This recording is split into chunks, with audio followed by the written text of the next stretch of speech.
No, we don't need it. Hello and welcome to Let's Drone Out. Jack's looking for the tape that the show's already started, so don't worry, boys and girls. Yeah. Tony is going to be joining in about 3 minutes because his laptop's been on since 7:30, so it's clearly steam powered. Tonight we are joined by none other than Adam Juniper. Hi, boys and girls. Frank, who's not talking. But it's nice to know he's with us in spirit. Hello, I'm Frank. We've got above you. Yes, that's me. Probably known as Chipko or Jay, mostly. We've got a little stowaway called NJ Tech. Hello, good evening. BMS Thomas. Hello. And Paul. And we have also his daddy, BMS Paul, or BMSweb. I think I go by BMSweb. Yeah. BMSweb done over a little bit. The only reason this says BMS Thomas is because this is my Google Hangout account thing. Okay. That makes sense. Oh, I can hear us lightly in the background. Yeah, Dad, I think Dad's computer. I had my laptop nearby. Sorry about that. I just killed it. Well, it's nice to know we've got one listener. Yep. Right. Yep. For anyone who wants to use the chat, it is on poweringon.co.uk. You can post your questions and comments in there, and periodically we will read them out. And we just want to say thank you guys for joining us. I can't believe it's like 5 in the morning there for you. I'm so sorry. Look, that's all right. Thomas is actually on school holiday, so it's not so bad. It just means we're going to get up and go flying after this. Yeah. Can't wait. Is it going to be the usual spot? Couple of dives over the old trees and that? Yeah, usually. I suppose we'll pick one of the spots, depending on what we want to do. I mean, we've got the Thomas has got Hawaii coming up, so probably could do some more boring training, which is going to be race training and things along those lines, won't it? Well, you find it boring training. Yeah, Thomas, he'll just go around and bajillion I miles. love it. It's coming to your season now, though, isn't it? I mean, you're having the good weather coming along, the better weather. Well, it's meant to be better. This is the irony. It's the heating's on. Melbourne's weather is, I suppose, I assume not as bad as what it's like in Britain, but we get 4 seasons in the one day. It's been spring now for a little while, and it doesn't.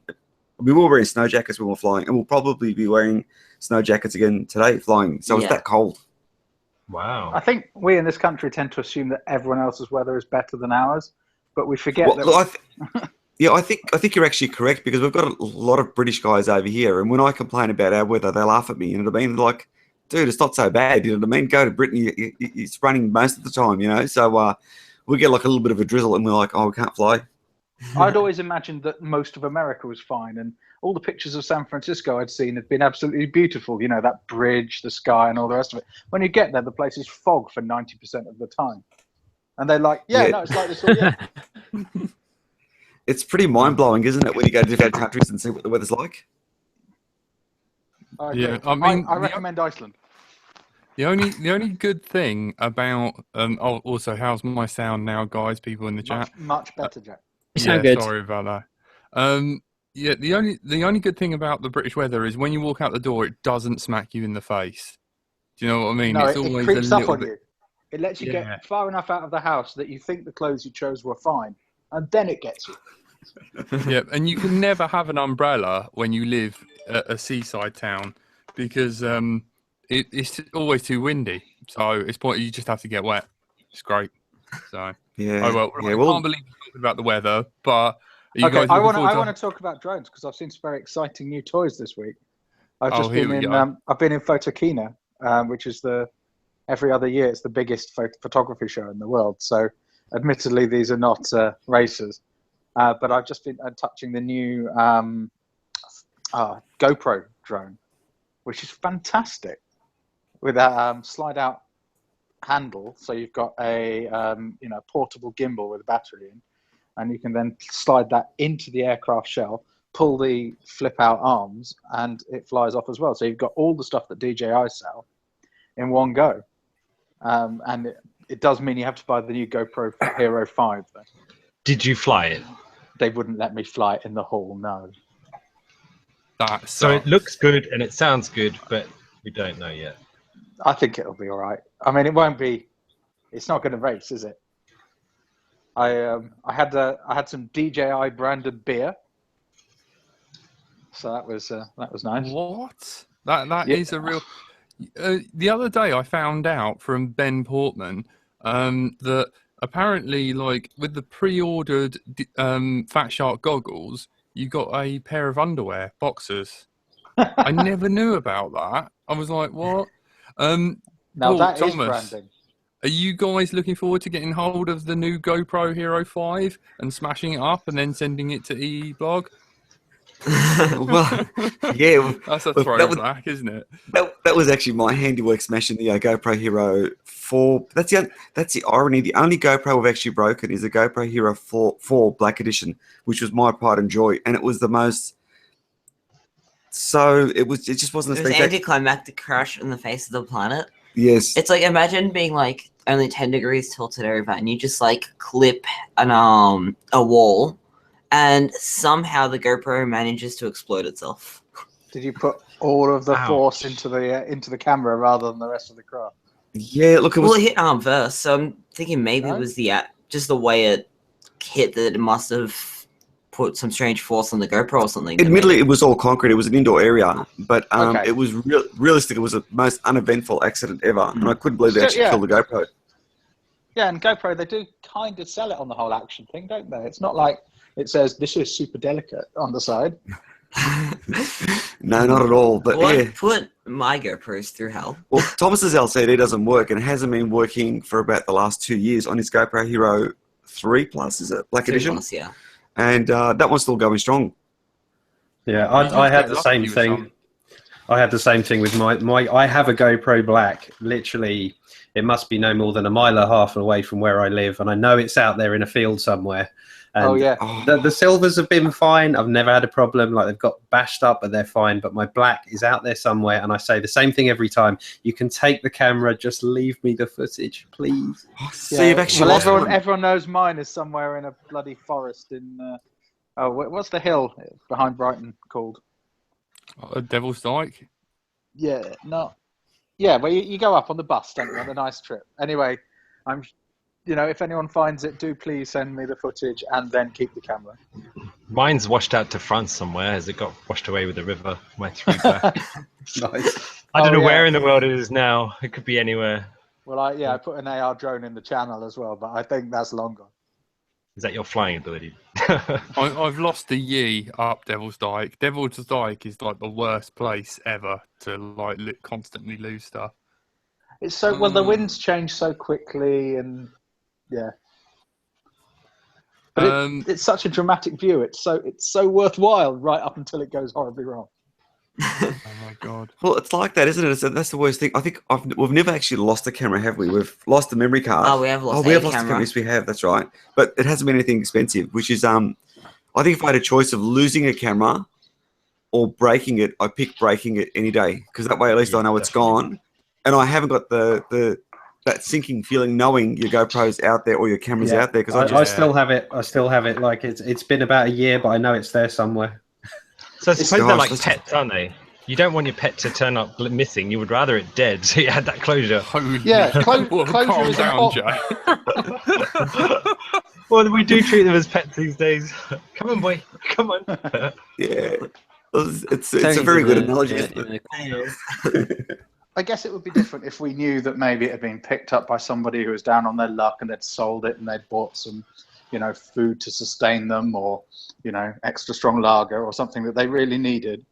But it's just the fact that it's actually out there on its own and it's not being used and no one has it. And it's just this piece of technology going to waste, kind of like a pet gone lost or something like that. yeah. Oh man. Yeah. The other day I got an email, a correction. So yeah, I just want to right this wrong because here at Let's Drone Out we believe in speaking the truth, telling it how it is, and I've got a lovely email. Dear Jack, you're an idiot. You've got this wrong. Hang on, and Yep, it's totally useless. The TBS Crossfire, it's illegal in every country except for the UK, because in the UK you said on your show that it was illegal. Come on, guys, do a bit of research. It literally took 5 seconds of Google. The section that says 826 megahertz, I've got a whole www.ofcom link.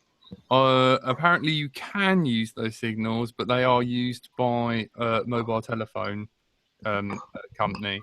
So yeah, I've got an awful email, and it's from Dan Upton. Thank you. Well, screw you, Dan Upton. I mean, thank you for that useful contribution, Dan Upton. Yeah.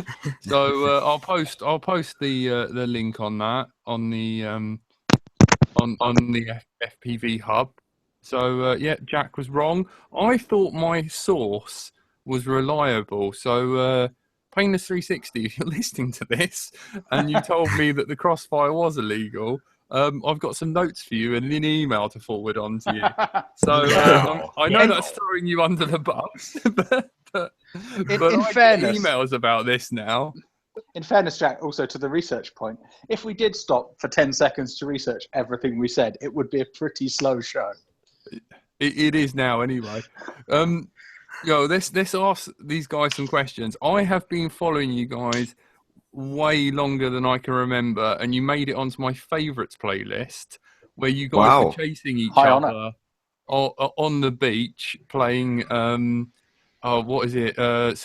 Like Finding Nirvana or something like that. What's it called? Approaching Nirvana, isn't it? Yeah, that's it. Yeah, and you were. It was just brilliant. You know, you even did like a little Let's Fly where you spoke over it, the commentary as well, and how you guys managed to do that, because you guys were locked in on each other, and I can't even remember. You know, that was before Kiss and everything, wasn't it? But you still had some aliens. Yeah, that's right. Look, I think Thomas has really been the one that's been pretty epic at following, haven't you? I'm all right. Yeah, he's been pretty modest about it. But yeah, it's interesting. We're sort of Thomas is really good at following. I'm really good at communicating with him, as in getting the information over to him as I suppose as quickly as possible. And I'm terrible at communicating. Thomas is terrible at communicating. Like give you an idea of one of the last times we tried to follow each other, we were in a park, and as always, and you know, it's not really a forest, but there's lots of trees around. And I'm like to Dad, okay, in 3 seconds I'm going to turn around the tree. Turn around the tree. Which is the tree? Is it to my left? Is it to my right? Is it ahead of me? You know what I mean? So his communication is really pretty quite poor. So but no, look, I think the following footage, I mean, we'd love doing that, don't we? Yeah, it's so much fun. I think it's nice seeing a quadcopter or even an aircraft in the air. Luke Bannister just did a video with wings we just watched this morning, and that's a really epic video. If you haven't seen it, it's really worth watching. It's some really close proximity chase footage. I don't know whether you guys have seen that or not. Leo was talking about it earlier on. In the chat on Powering On. I haven't seen it. I haven't had a chance. I've been setting up. It's really good footage. Really good footage, isn't it? It is, yeah. I know this quad was the leading quad. I like where they put the LEDs. You mean wing, don't you? Oh yeah. That was wing chasing. Sorry, I keep that language. It's too early for us. I know, like you poor guys. Oh gosh. Man. Yeah, you won. Okay, you won the Australian Nationals. Well done, Thomas. Thanks. Yes, go on, tell him about it. What about? About the Australian Nationals. He's so modest. He won't talk about. He'll talk about it. If you ask him a question about anything, he'll actually really elaborate. He'll open up about it and tell you all about this, that, and whatever.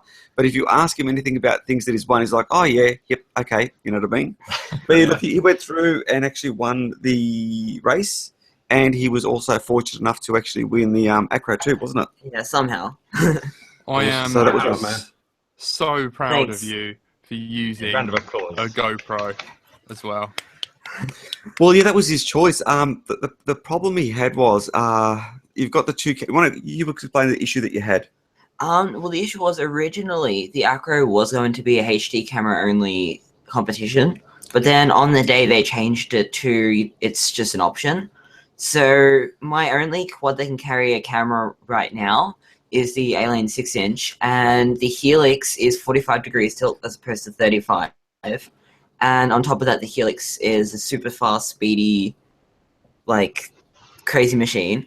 while the Acro Quad's a bit of a bust compared to that. So adapting to the GoPro was going to be hard in itself, and then adapting straight back for the racing, back to the Helix, was what I was scared of, and I basically thought I was just going to make a mistake and crash.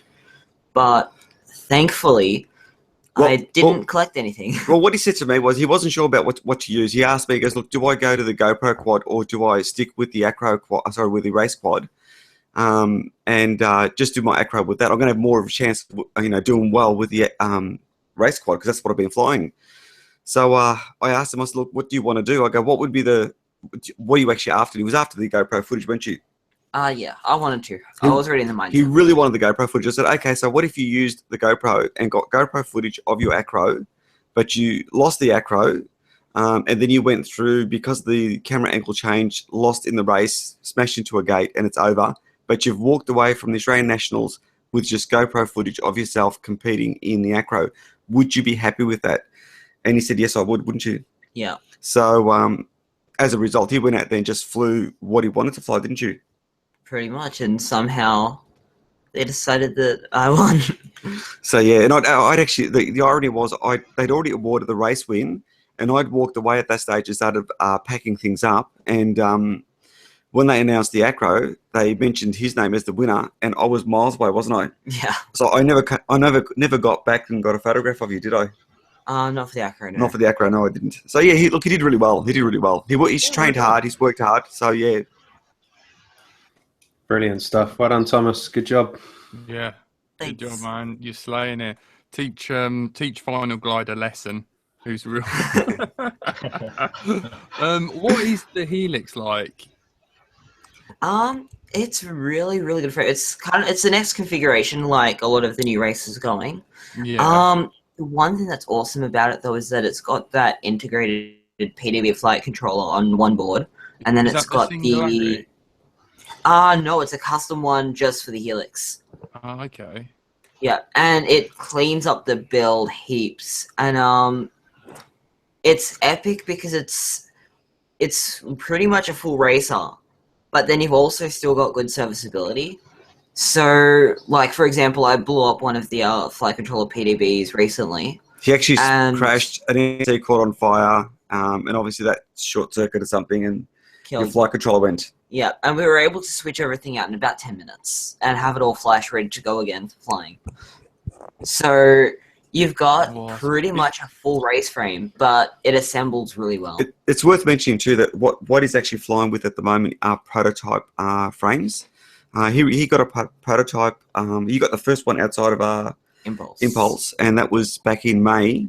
And the irony was they brought it over to him a week after his birthday. So he got a hand-delivered, completely built quad for him to test and try out and provide them with feedback, wasn't it? Yeah. Are you using the GoPro 2 lens? No, I'm using a standard 2.8. Fair enough. You can. On my ones, you can now. We got the new plates, so you can. Okay. The Helix, I'm pretty sure can take the GoPro one. Why did our screen just turn off? What? Oh, yeah. Here we go. So yeah, you can take up to the 2.5 GoPro, I think. I'm not sure if you can go any, like, with the thicker lenses. I think you can. I think you can, yeah. I can't remember what it could take. They just recently redesigned it again before the release. They've modified the top plates, because originally it was set to, I think you'd only run the 2.8mm lenses, the standard lenses. And the team pilots, when they received it, some of them were using the 2.1s. So they made some modification changes, and I believe it can take the 2.1s now. Thomas actually races with the 2.8. You know what? Over here, 2.8 seems quite rare. I've liked 2.8 for a bit, especially if I'm trying to aim for a gap. But most people are on 2.1 over here. Well, I'll share you my experience with 2.1 was everyone was telling me that 2.1 is better. And as soon as I put 2.1 on, I loved it. Absolutely loved it, right? There was nothing I didn't like about it. I could see around corners. It just felt right. The only problem was, at the time, it was just before a race meet, and Thomas was timing my laps, and all my laps were slower. And after about 30 packs, I couldn't get back up to the same speed. I gave up and went back to 2.8. So if you asked me what did it feel like, it felt fantastic. There's just no two ways about it at all. but I couldn't get my speed back up to the times I was doing with the 2.8. So as a result, I dropped the 2.1, and Thomas was able to get you back to your speeds, weren't you?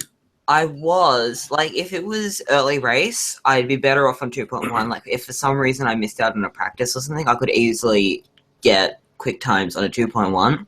But I found once I'd learned to track on 2.8, I could go so much faster with fine tuning that for me, I was just like, I'm just going to trade off the field of view and the ability to learn the track as quickly for precision. It's worth mentioning too with Thomas. He is a bit of a freak in that he can quickly adapt to virtually any quad, like insanely quickly. 1 or 2 packs, and he's in tune with the quad, and he can fly just about anything. So, but that's not the norm for most people. It takes them a little while to get used to a different quad. And well, I've been lucky though, because with the reviews and stuff like that, you get to fly a lot of different quads. So that's true, actually. So he's got used a lot easier. You've gotten used to flying different quads over and over and over again, haven't you? Well, you've only flown realistically about 3 different quads. Yeah. I think there's an argument as well for it's a real horses for courses kind of thing. I mean, I've found certainly with the freestyle stuff, especially if you're doing anything that involves backwards flying, it's really advantageous to have that 2.1 field of view. But of course, because it gives you such a wide field of view, your distance, anything in the distance, is suddenly compressed so much that if you're looking for a gate, those things become very difficult to hit. So I think there is a kind of argument for 2.1 being a really great freestyle lens, but obviously down to a 2.5 or a 2.8 is much more advantageous for racing. Yeah, look, I think you hit the nail on the head. It's whatever works for you. That's you've got to go. Some things work for some pilots, and other things work for others. So if it works for you, that's the only thing that really counts. Because I mean, Absolutely. There's arguments for everything. People will go racing and say, well, running the 2.8, you can't actually see where you're turning. If you've got to turn, say, around a flag and then hit a gate, because you can't sort of see around in towards the size of the screen, they're saying, well, that makes it actually harder flying a track. So yeah, I think that's another thing, isn't it, about knowing the track before you turn up, or knowing the layout that then gives you the advantage if you want to go to 2.8, knowing where you should be turning left or right. But if not, then yeah, absolutely, something a little wider will let you see that on the side a lot easier. Yeah, it's interesting. It's one of those concepts. It's really hard to get your head around what's right and what's wrong. And when someone turns around and says this is the absolute correct lens, I just think, well, it's the correct lens for you, but it may not be for me or someone else. I'm still in between. Yeah. I'm still in between and torn. I mean, like Thomas flew the acro. I mean, this is another thing. If you're doing an acro competition, if you're running a 2.8 like Thomas was, because Thomas likes the precision of the 2.8, that's a major disadvantage because the footage any movements look quite abrupt in it. It doesn't look smooth. So that's kind of a downside. So if you've got a 2.8 lens versus a 2.1, the footage from the 2.1 will always look much better. It's no different to Thomas's race footage. One of the problems we have is when you compare his race footage to someone else's race footage, you're comparing a 2.1 to a 2.8. So it's hard to tell how your speed compares to another pilot. So it does create... So have you tried right down the middle? Have you tried the 2.5? Because I did, and I'm still not sure how I feel about it. I think I like one or the other, but 2.5 well, that's what I've been told. Everyone's been suggesting the 2.5, so it's one of the things we've got to try. I got one recently, so I want to put that in an acro quad and see how that is, especially too with how the Hawaii one's going to be judged by video. And I'm thinking it could be worth having the illusion of speed. And also the illusion of smoothness. Yeah. So yeah, I mean the other advantage is too with the 2.8, if you're running a HD camera like a GoPro or something like that, if you're running 2.8, every one of your movements have to be that extra bit smooth because it just looks terrible in the FPV feed. So if you're striving to get those movements smoother and smoother, when you look at the HD footage, it just looks pretty epic, doesn't it? Like it's really smooth because you've had to be that little bit more precise. So that's another advantage with running the 2.8. But yeah, look, there's pros and cons to both of them. And if someone turned around to me and said, what's the best lens? My answer would be, I've got absolutely no idea. No, I think that's great perspective. Yeah.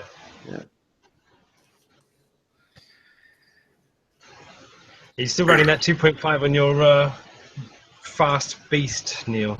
Yeah, I am. Well, I did. I put that on my X Racer just because I didn't want too much of a departure from what I normally fly for freestyle stuff, which is the 2.1.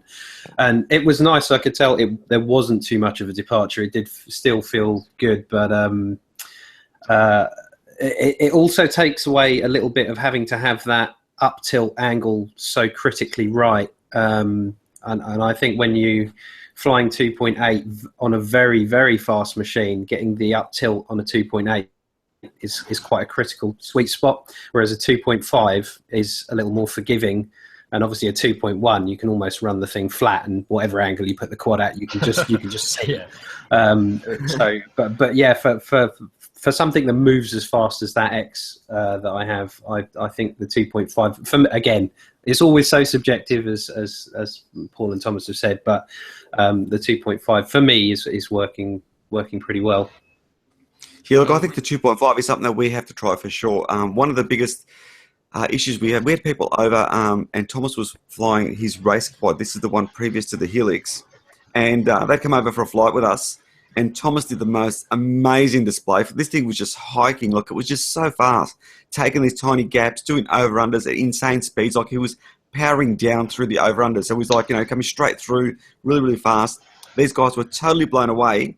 And Thomas has come up, the batteries has come to land, and he's pulled the quad up probably about, I'd say, 20 feet away from us. But he's probably about 15 feet or so up in the air, and then he just cuts throttle and just slams into the ground. And the reason for that was he couldn't actually see the ground. He thought he was actually on the ground. But because he's only running the 2.8, he thought it was down low, but he wasn't. But it looks funny because he did this most epic display and the most absolute shocking landing, wasn't it? Yeah, I break props on landing a lot. So that's another disadvantage. I mean, we can't see the ground. I mean, we've got people running 65-degree camera tilt, and they can see the ground perfectly when they're coming into land. We're running 45-degree camera tilt. Well, Thomas is running 45-degree camera tilt, and we can't see the ground at all. Yeah, we call those arrivals, Thomas, not hard landings. It's just an arrival. Arrival. We'll run with that one. What do you reckon? Yeah. Guys, what were your first quads? First quads ever. Yep. So I guess that'd be the V939, which is like a little ladybird quad. Ah, that's right. Yes, it was. And I think the first... If you want to go for first FPV quad, that would be for me, it would be a Flame Wheel 450. DJI. Don't get upset, Jack, but that's the same one I had too, so I'm in that corner.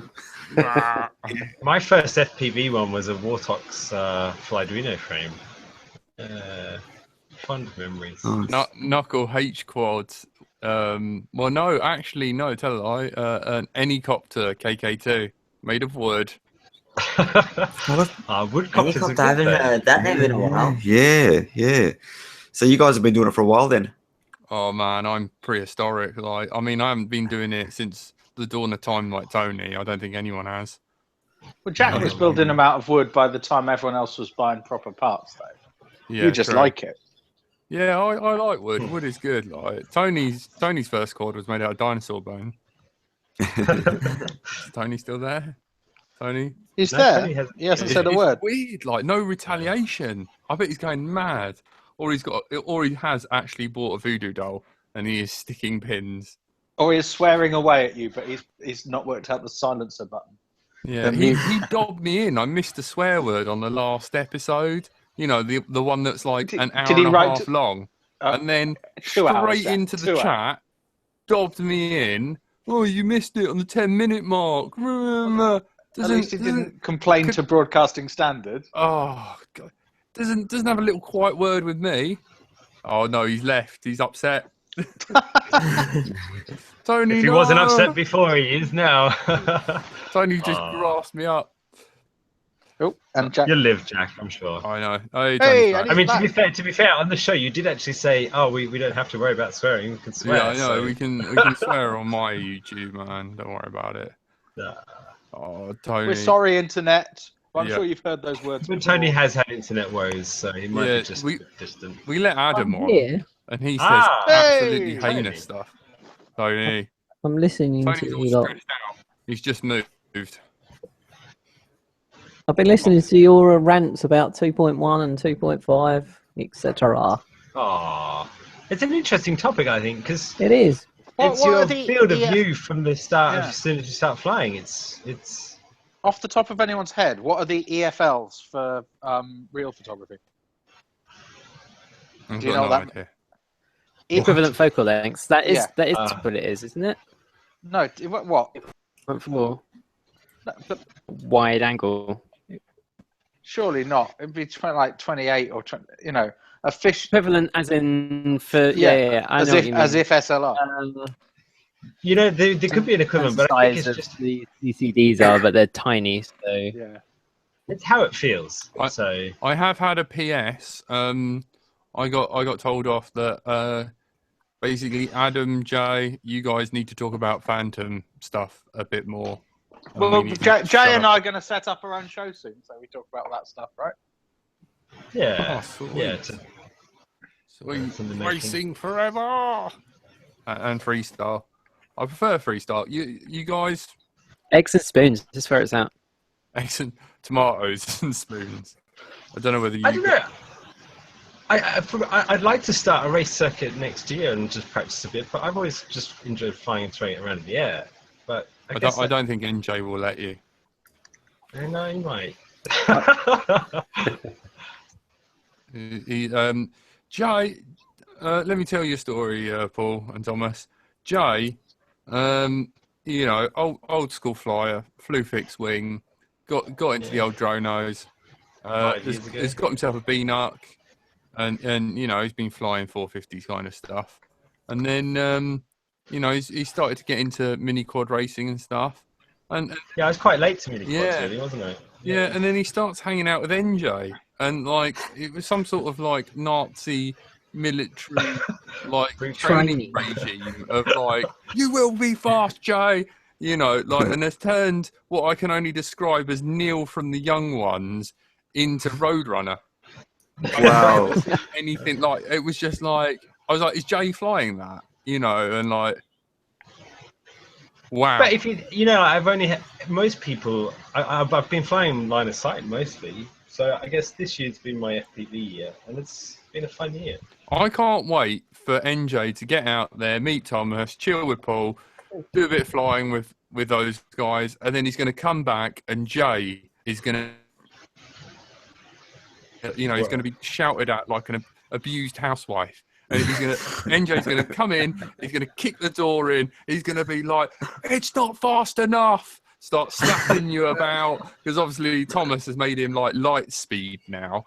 And, it's like, this is not good enough. And he's showing things on his phone and, waterboarding Jay.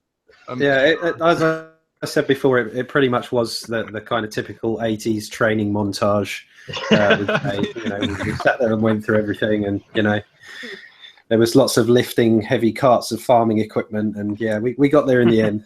Running up the stairs. Oh yeah, of course. Well, you know what the motivation was? A long time ago, Jack, you did say, Jay doesn't fly right, he flies waypoint. It's like, how dare you say such things, right? And that was the whole motivation, to try and just think, one day, Jack, I'll have to go up against it. And wipe the floor with me. Well, the Let's Drone Out games a couple of weeks ago. So what do you guys think of the racing scene at the moment in the UK and all that, or I suppose the whole of Europe? Tony, you answer that. Pass. My internet's going wrong. Okay, I think one problem that's going to exist soon, if it's not already anywhere, is that there's going to be different levels of ability racing against each other, and I think it's going to be harder for people to perhaps get started, if you know what I mean. Yeah. Yeah. Danny exists in this country, and if you don't know, he's very, very fast. Yeah. And we've got people like Gary Kent, and those guys are unbelievable. Down to earth, nice guys. But they can't all make it to every qualifying event, so see it weighs in. But I suppose it doesn't really have the focus for the people to even want to, people that want to do it for the interest of what it is, rather than actually the fame of being a racing car driver, per se. Except for the people who do it for the fame of being on Sky TV. Yeah, true. Or world champion. But Aren't they Yeah. all being Americans and being shipped in anyway for that one? Almost certainly. No, come on, guys. Let's not sound bitter. You know. We love Americans. Sort of. No, you don't. We've got our Nats in a week. Yeah. Yes, we do. Oh, okay. So that's the Nice. British FPV Racing Association British Championships. So there's going to be shiny trophy and plaques and things, and I got my card through. going on. Just so you know, Yeah. it's the biggest radio-controlled show, and finals of many things for fixed wings, pylon racing, all sorts of things. Wow. And they've only just allowed the multi-rotor into the areas. I mean, it's actually mind-boggling how much the sport's actually grown now. I mean, like, it's just the size of it. Like 2 years ago, racing really didn't really exist. You know what I mean? Other than a few mates going out and saying, "Let's race around this tree and that tree." You know, when all of a sudden, you've got. I know in Australia we've had a few national events, haven't we? Yeah, we've had So 3 this year. we've been joking. We want to actually hold our own event. I'm going to call it the Intergalactic Drone Championship. So we can invite aliens and everyone. May as well make it even bigger again. Eh? Yeah. Awesome. Shouldn't that be held in America? Because like anyone in America is like not from America, an illegal alien or something. Isn't it? Or is that just that song, I hardly think we Alien in can be New York? absolved on the whole foreigners hating thing at the moment in this country. Yeah, less of that now, Adam. Yeah. Theresa May's like literally listening to this. Yes, I like the racist one with the dodgy beard. That's my right wing. Oh my! Sometimes I wonder who let you on here, and then I realise it's me. Also, And it says something about my sense of humour. You know, you scare the living hell out of me every time you open your mouth. oh, come on. You're not exactly without fault in that department. I know you encourage me. There's some Me and gems, Adam- but there's some cringeworthy moments. Then there's the gems that Someone's got to do it anyway. Like me and Adam don't care about our reputations. Yeah. So I have a question to the chaps. How do you know Juz, and what's your history with Juz? Oh, John. Wow. Do you want us? I'll go through my quick. For those of you that know who Juz is, Juz was there from the beginning. He was FPVing, going out with backpacks and FPVing on the beach, pulling off epic footage way before anyone else was doing it. Yeah. Grandfather, exactly. And he is the nicest guy ever. And on a side note, if you, he's the sort of guy that if you turn around and say, "Oh, that was the most epic footage," you know what I mean? He's like, "Oh, I got lucky," you know what I mean? Or that was the most amazing flying. He goes, "Oh no, it's just a quadcopter." He will never ever take credit for anything whatsoever. He's just the nicest, most humble guy ever. Now that being said, first time we came across Juz was basically his videos, like everyone else, and we didn't even know he was Australian, did we? No, I didn't. And then we were going to this one race meet. It wasn't a race meet. It was just a multi. It was the first ever Melbourne multi-rotor meet. Yeah, that's right. So it was basically a group of multi-rotor guys that got together and said, "Look, let's have a barbecue. We'll have just do some fun flying together." Not, all that. not It was all getting into any stereotypes there, boys. exactly. Yeah. So anyway, they organised this event. It was really cool, and Juz was there, wasn't he? And that was the first time we actually met him. Yeah. And Thomas absolutely thinks the world of him. Well, you can tell him a bit about your story, with your first encounter with him, and probably your first flight with him, where he invited you out. So my first flight with him, I can't remember how we organised that. This was something that kind of happened where it was like, "Oh, there's a park I've been meaning to fly at. Do you guys want to go there and we'll try it?" Because he's with Parks Victoria, so he's a ranger. He gets access to like heaps of different places. So he's got Some footage. I've asked him to come on the show, and he's just like, "I'm not into self-promotion," and it's like the third video down on his site is of kangaroos. So you probably should have guessed he was Australian. Yeah, I know. I think the first one we saw was we saw a couple of videos, and they were just of anything. And then there was one at the beach, which was at Wilson's Promontory. Yeah, so we knew where that's that was. golden. That's famous. Yeah. Man. He used to fly a tricopter as well, I think. Yeah. Well, I can actually tell you, going even further back than that, because I started subscribing to Juz. This was probably 6, 7 years ago when I first started getting into things, and this was when I was experimenting with putting cameras on my RC helicopters, and Juz had a great one of a T-Rex 500 carrying a GoPro, and he created this crazy custom undercarriage for it and got this amazing footage. So I remember subscribing to him way back then when he was experimenting with getting aerial footage before he started producing these awesome quadcopter videos on sort of 500 size quads, and then obviously eventually things started getting smaller. But yeah, he's been doing great videos for a long time. Someone's battery's charged. Sorry. Hang on. He has, that's for sure. I mean, his footage has been absolutely epic from day one, and Totally. from our point of view, he's the grandfather of this multi-rotor boom. You know what I mean? And the thing that's, like I said, you got a lot of people. You got some people coming through that have got really big egos, which is kind of sad to see. But I mean, you're going to get that irrespective, and that's probably what makes someone like Juz even more attractive, because he's such a humble guy, and that's probably the reason why he doesn't want to be on the show, because he won't want to talk about himself. Yeah, I think you can warn him, tell him that, you know, like, let's drone out. They talk about lawnmowers, everything. You know what I mean? It's just a chat at the flying field, really. I was generally shocked to see him put up a video where he actually vlogged, because again, I'd never got the impression of him ever doing stuff like that, and all of a sudden he's talking to camera. I was like, whoa, there he is. I was blown away by that. I made sure I got onto him and said, dude, you've got to do more of this stuff. It's fantastic. And I was like, oh no, I didn't like doing it. I think he wasn't going to upload that one, because he wasn't sure about it all. So glad he did. Just don't think about it. Just bloody do it. You know what I mean? Because here's one person I'd like to see more of. We're going to probably go flying with him a lot more this year. Yeah, especially now too. And I think he's someone with a bit of a golden touch as well, because I used to chat to him, although sort of under a different alias at the time, back on the Open Pilot forums when the CC3D was sort of first around, and he was one of the few guys that managed to pilot through some of the bad parts about the CC3D software, because it used to be, you know, as I've chatted with Jack about this, you know, there's a lot of pushing sliders around that didn't do an awful lot. It was very difficult what thing was to tune. the thing to make it more twitchy, like snap or something, a snop? Oh God, I can't remember. No, that was the Turnigy 9X, weren't it? Snop roll. That's it. Yeah. Yeah, I'm not sure, but he was great. He could just he just had the magic touch where he could pilot through even the strangest, most erratic flight controllers and get these beautiful outputs. And you know, I think there's a lot to be credited there. Yeah, look, definitely a pioneer. Sure thing, absolutely. Guys, I've still got my QAV 500 that I've not built because of that, man.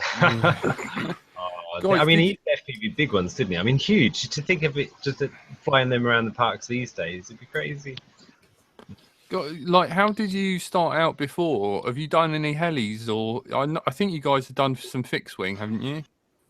Yeah, look, my background is probably 30 plus years ago when I started in the hobby, as in the radio control aspect of it. I was always building rubber powered models. Couldn't get into radio control till I started working and could afford it. And the radio gear was really expensive back then. So it was basically, I went out, flew my first radio control aircraft, crashed it within 10 seconds, then joined the club, learnt to fly, and that was sort of my background. Thomas, the irony with Thomas is he was interested in radio control, so he's interested in aircraft. Yeah, I was interested in radio control, but not for flying myself. And he was not interested. He'd made paper planes. He did everything except want to fly radio control aircraft. And he was probably mid-primary school when I decided to get rid of all my radio control gear because we weren't using it anymore. And then all of a sudden he got back into it. Well, he got into it. He was all of a sudden interested in actually flying. So that's how Thomas got into it. He wanted to learn to fly. And I think all of his first flights are on YouTube. All that stuff is all still there. And then all of a sudden we had a couple of people send us some frames to review. The what was it? CGX 250. And the Minion. And they were the mini quads, which we reviewed just for the heck of it because we thought, people begin to fly these quads. We should probably do a video on it. And I never would have thought the quadcopters would have taken over. And they have now, haven't they? It's a whole different world, isn't it? Yeah. I know. I was thinking that the other day. I was walking up my road and thinking, man, I bought a Hubsan and I flew it and it just attached itself to my ceiling. And then I switched it off.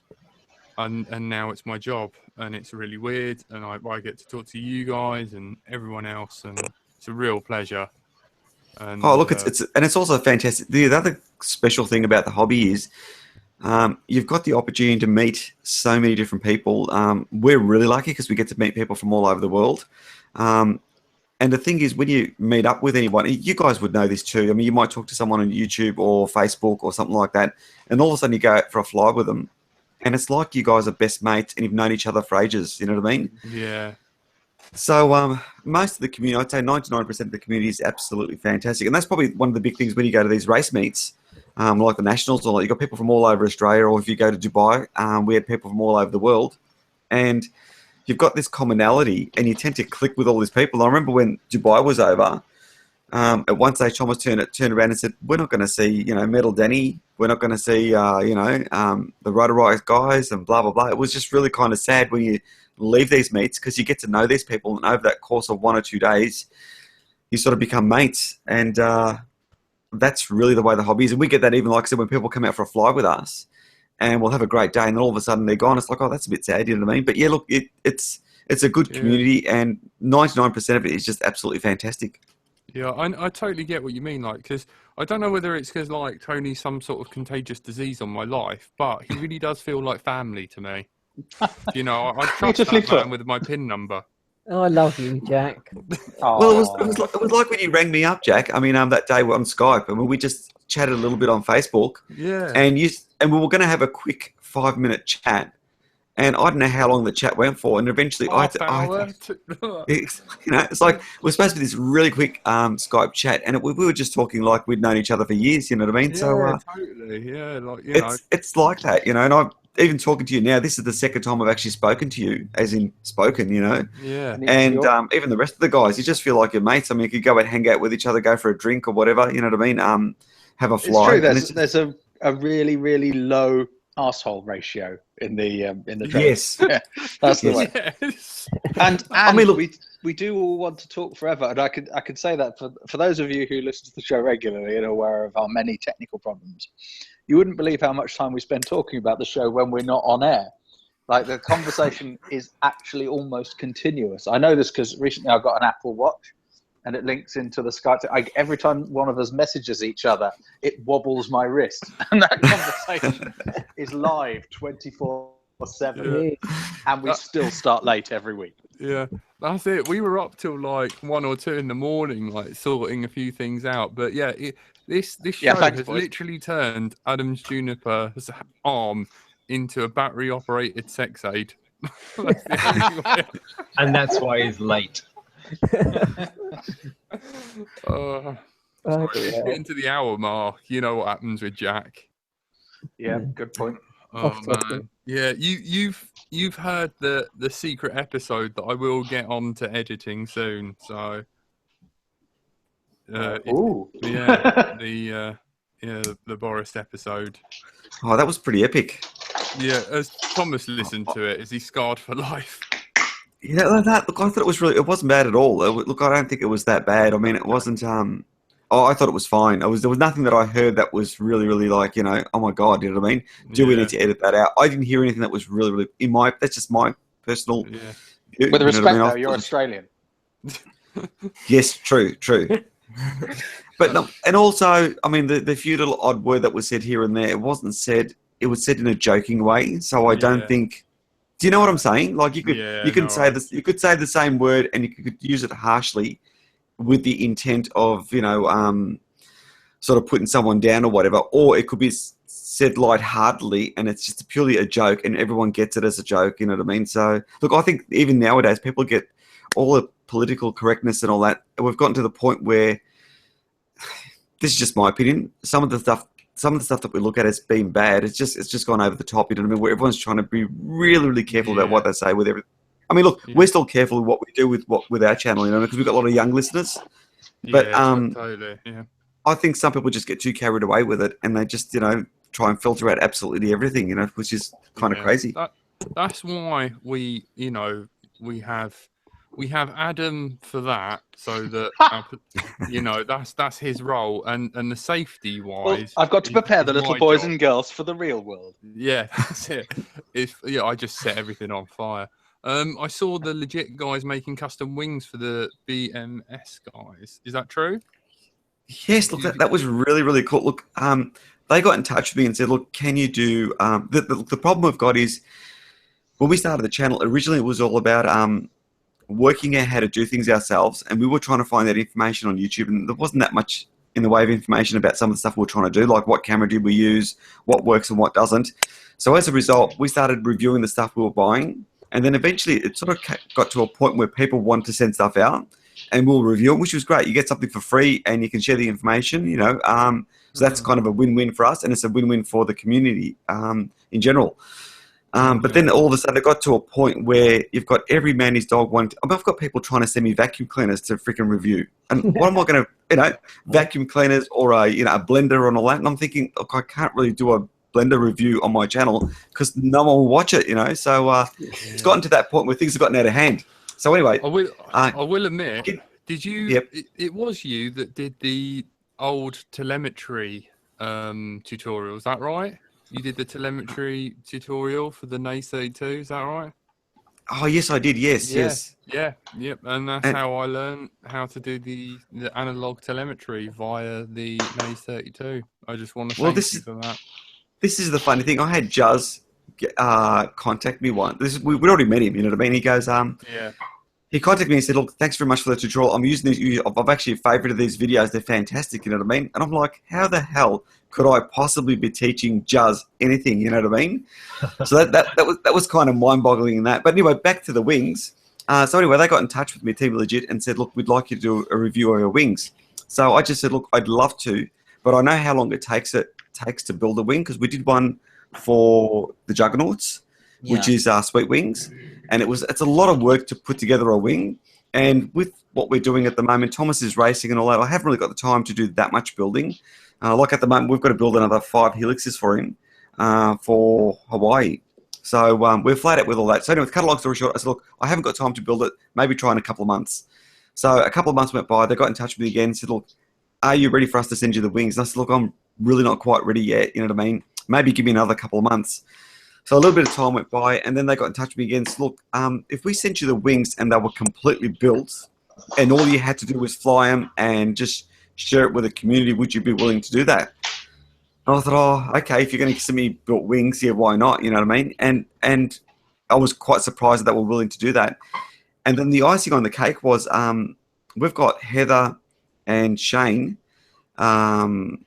building for us, and they've done an absolutely phenomenal job building these things.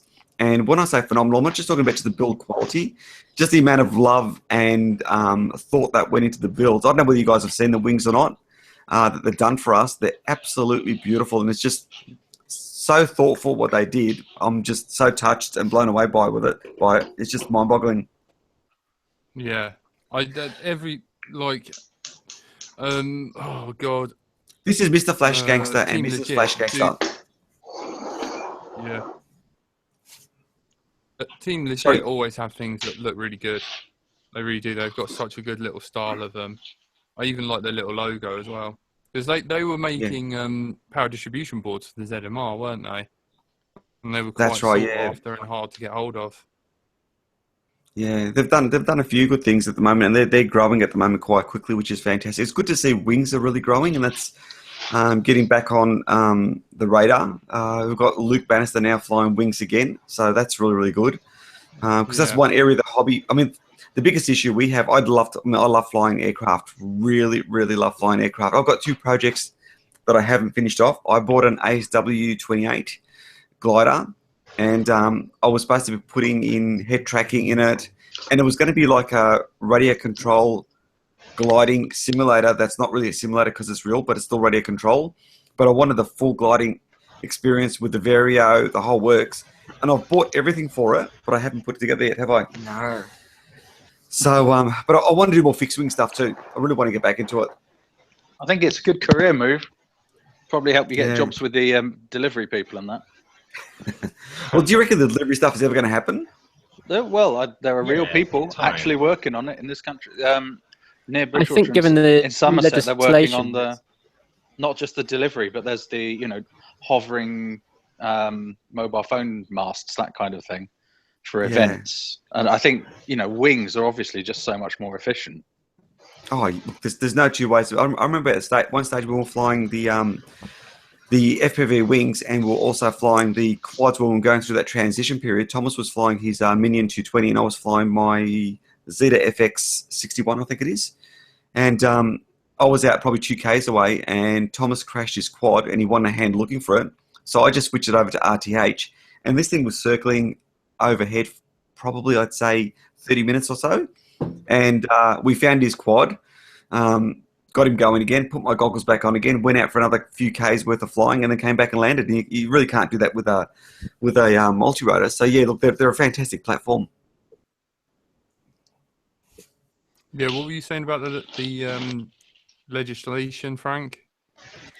I was saying about how the way that the prototype legislation that's been released about a week ago now by safety authority that I'm still drafting a letter about, but yeah, that all looks fairly clearly of having drones or at least unmanned aircraft for delivery and all sorts of things.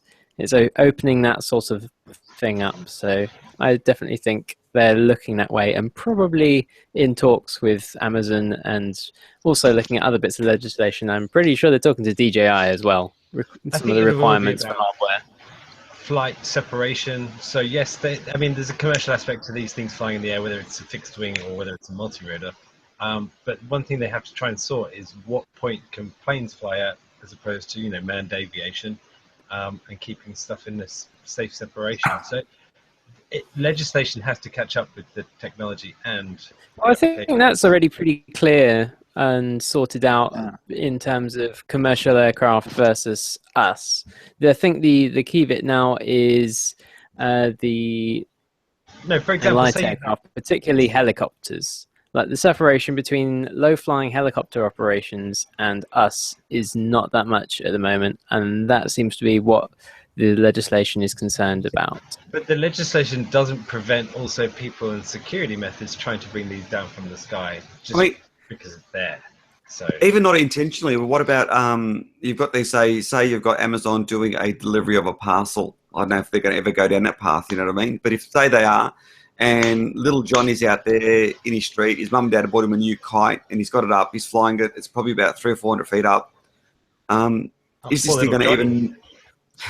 Is this thing going to even know this kite's up in the air? Yeah. No. I mean, much better sensing technology is going to be absolutely crucial. I think. Obviously, a kite. What? 400 meters in the air? Did you say? And they a couple of hundred feet, something like that. You know what I mean? So it's still pretty high. We used to do competition kiting, and we can get our kites up pretty high. So we used to fly them in storms and everything. So my point being, that's pretty extreme. But still, if you're going to be coming to do a delivery, you're going to be coming down quite low, definitely within the altitude range of a kite. And it may see the kite, but will it see the actual line that's actually holding it? It's a very good, valid point. Yeah, it's true. I think you might hit the one thing no one's thought of. But this is the point where. Sorry, I think actually they have to understand. Yeah. I thought of it because in the class 0 of the new legislation, it specifically says unpowered, untethered, unmanned aircraft will be ruled out. All you need to do is ban the kites. I mean, that's simple. Yeah, it's going to. Well, that's what it looks why not to simply me ban like. childhood? Let's ban children. Because there's this class of aircraft in the new legislation, which is you're allowed this for 2 years after the new legislation comes in, and that includes unpowered, untethered aircraft. After that, you would need to get all the same licensing and everything else, and a registration on the aircraft, and have it all signed off with CE markings and everything. Period of time to fly it. Looks to me like they're requiring registration of kite flyers. I guess it comes down to whether the police can act upon something, and it's going to go to the jurisdiction of the police essentially to police these things in the civilian sense. In the commercial sense, it's probably CAA and stuff like that, or your local. Adam, do you want to say anything about the police? I know, maybe it's a race tiresome or... it's a tiresome and depressing. No, I really don't have anything to say on that subject, Jack. Although it's interesting, I've not noticed that. It's no, I'm not going to get drawn in. Damn it! I was going to create a war. I read something funny.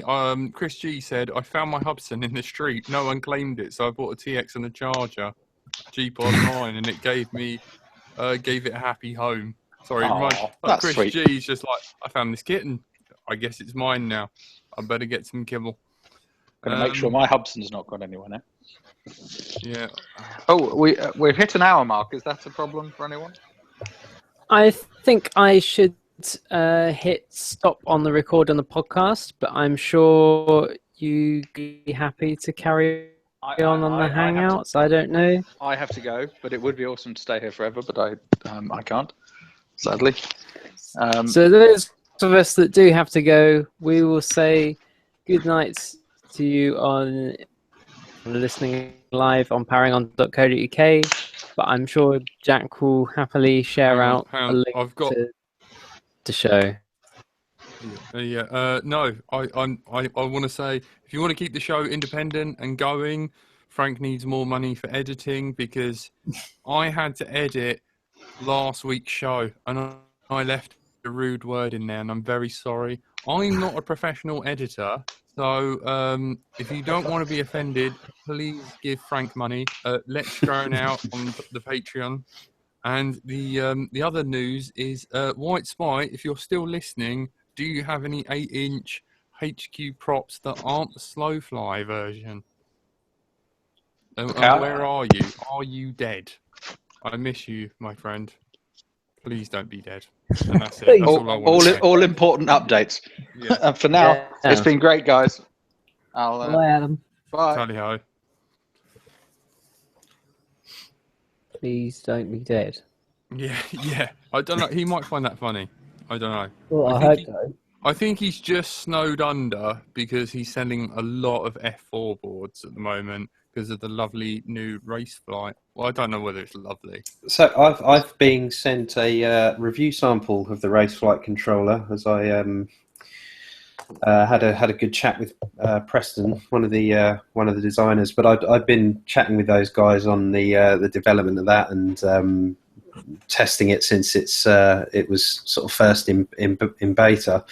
And I've got to say, from what I've seen, I think this could be a very, very cool thing. So I'm having tried Raceflight on my original Open Pilot Revo at 8K. I'm very, very excited for what this new controller will bring, because Raceflight itself is now it's really solid.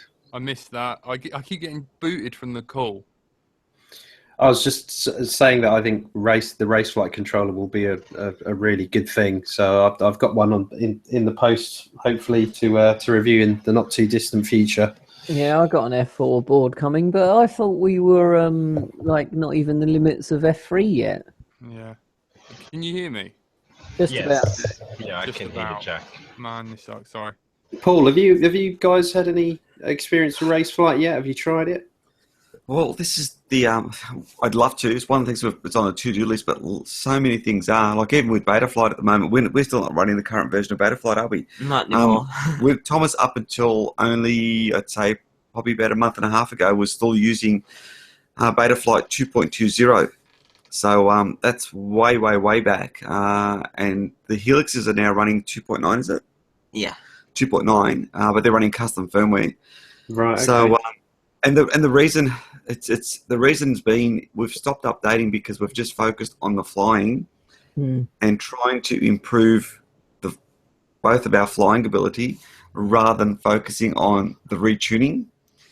So, so most of the packs we've been doing have been trying to get better at flying, really. So, and that the advantage in that is you're focusing on flying, but the disadvantage is you're not keeping up with the latest tech. And I'm hearing a lot of good stuff about Raceflight at the moment, and also Betaflight 3.0 and up. Yeah, so, 3.0. I've been messing with it quite a lot. I'm certainly very impressed with the notch filtering that they've added in to ignore a lot of the mechanical noise. That's working great. So, but yeah, I totally agree with you on the fact that if you and it's something I've said in some of my videos, which is try and change as little as possible to improve your flying, because every time you change one little thing when you get home, it's working against your muscle memory. Something changes, you've got to relearn again. So I can't remember the guy who I spoke to a while back, but I remember speaking to a specifically, a very good FPV pilot, and he told me he hadn't changed anything in almost a year. And that consistency of setup meant that he's always advancing his flying and his muscle memory is always developing. So yeah, there's always a very good argument for that. If you want to improve your flying, don't change anything. Yeah, because it's a real hard call, isn't it? It's kind of a balancing act trying to get it right. It's difficult. It's a reviewer's curse, though, because you want to try and be objective, and it's the same reason I went and bought a KISS, and I've tried race flight and beta flight and base flight and clean flight. It was just to be objective and to be able to say to people what the differences between everything are. But obviously, that comes at a hit to your flying if you're trying to be a good reviewer and check all this stuff out. So yeah, it's constantly being direction. It's hard even if, as a reviewer, it's actually pretty hard because you've got to try and look at things not only from your perspective, but also what others are going to think of this, that, or whatever. So it's really, really difficult, even from because sometimes you can be biased, and I might be looking at a product and saying this is not right for me, but that might not necessarily be the case for someone else. You know what I mean? Whereas a lot of the products that we fly probably aren't right for a lot of people out there. So it's a real difficult one. But yeah, look, as far as the software updating goes, it's something we've got to do a bit more of. But we've kind of fallen behind. Look, I remember we went through a stage at one stage where I just built a quad, put the latest firmware on, and then there was a new firmware out the next day, updated again to the new beta flight, and within a few hours, I was at the park. We were doing a periscope, and I had someone ask me if I got the latest beta flight. I'm going, yeah, I've got the latest one. He goes, the one that was just released about an hour ago? Yeah. I'm going, no, I've got the one that was released about 6 hours ago. Yeah, that's Boris the machine working at lightning pace, as he seems to always do. Yeah, so it was just like, I was 100% sure I knew, in my mind, I knew this had to be the latest version because it had just been updated, and I just put the latest version on, and we just done the tune on the latest version. And then I had someone pointing out that it wasn't the latest version because my version was like a few hours old, So probably 8 hours old probably is more like it. But yeah, it's still, it was just freshly updated, freshly tuned, and it was already old.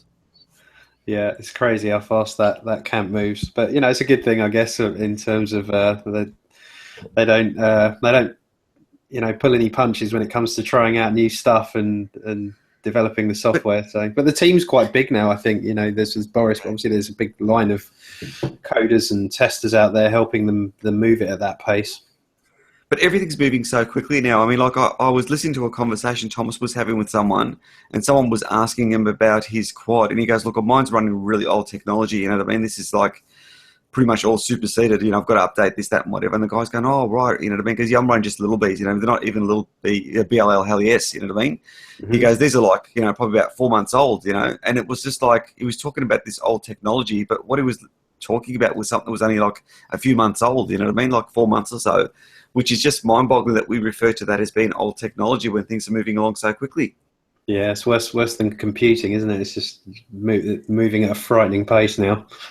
Yeah, it is. You know what I mean? So it's just the whole landscape is changing pretty quickly. It is. And the quads are just getting so fast too, aren't they? Look at the Helix and these X quads and all that. There's one quad that we saw at the Nationals. It's called the BDX Twig. It literally makes every quad ever look fat. Yeah, and there was nothing of it as far as it was just tiniest thing. Yeah. But the interesting thing was listening to the pilot, and one of the problems he had with it was weight became a real critical issue because if you didn't build it very carefully and got the weight right, as in reduce the weight as much as possible, you couldn't use graphene batteries like the HK graphene batteries because they were too heavy for it. Essentially what it meant was if the quad got too heavy, you started getting distortion and twisting in the frame because it was so fine. Wow. So it was light, it was fast, but then you had to also keep it really, really light. Otherwise, it wouldn't work properly. So it was just fascinating finding about these other problems that were associated with it being so light. Well, to give you perspective on how thin the arms were, I'm pretty sure the thick one that's considered tough is 4 mil carbon that's 5 mils wide. Right. Wow. Yeah. So it's literally Oh my God. nothing. Like sticks. Like the build is Sticks. is literally an artwork. What's actually called a twig. So. Twigs, so that kind of makes there sense. you go. Wow. And what voltage was that running on? Oh, I think 4S. 4S it was running, yeah. It was still running 4S. Yeah, I'll Yeah. have to try and find some footage of that. That sounds really interesting. Yeah, it's interesting seeing all the different. But I mean, having said that, a lot of the little tiny super light quads aren't. I think we're getting to a point where they're getting quite light. I don't know whether we need to go as that light and whether the gains are there for the type of tracks that we're doing. Well, it's interesting. I literally the last video I just put up was on. I got sent a one of those QX90 little brushed 90mm quad, tiny little thing, and I was convinced that anything that small was just not going to fly horribly. But I tried it, and I was genuinely surprised how much fun it was.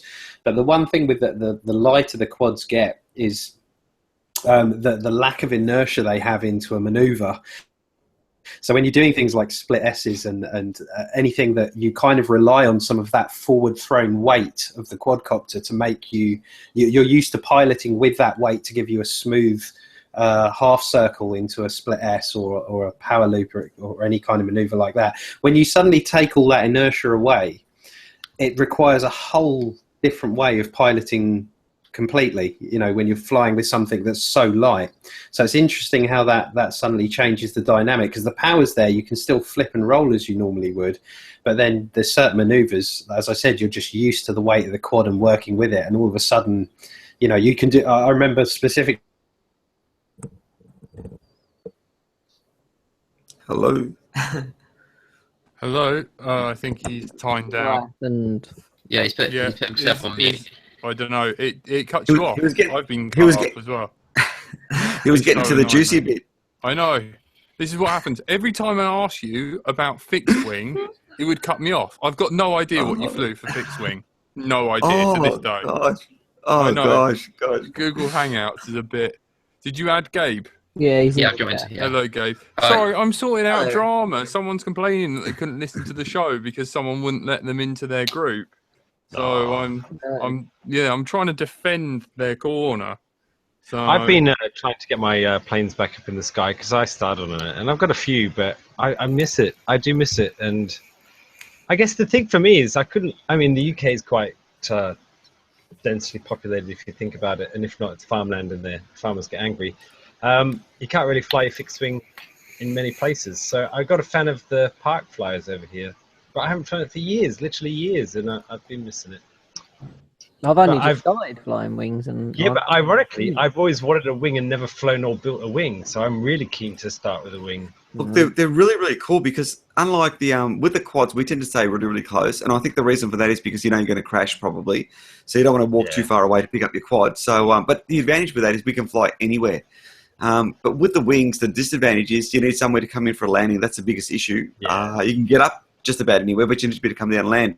But having said that, when you fly the wings, you're flying out a few Ks away, and you actually, especially when me and Thomas used to do our flights together, you'd actually go off on an adventure together.